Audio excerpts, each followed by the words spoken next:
Prišel je čas, da vidimo, kako izgledajo liki iz Zootopije v resničnem življenju. Zato se pripravite, ker nekateri niso tako prikupni kot v filmu.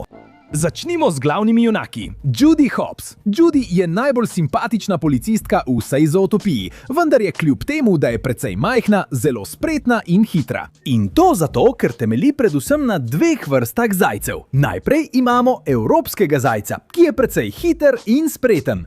Tako kot Judy, ko je v svojih pregonih zločincev. Da bi bila videti bolj puhasta in prisrčna, pa so se zgledovali tudi po zajcu z bombažnim repkom. In iz teh dveh kombinacij se je rodila Judy Hopps. In če tega niste vedeli, njen priimek je precej neposredna šala na račun zajcev, saj Hopps v angleščini pomeni skakati, tako da se v bistvu imenuje Judy Skokica.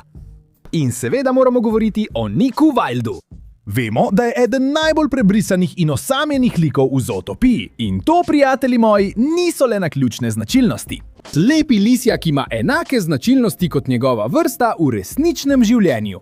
On temelji na rdeči lisici, najbolj pogosti in razširjeni lisici na svetu. So zelo pametni in družina jim ni preveč pri srcu.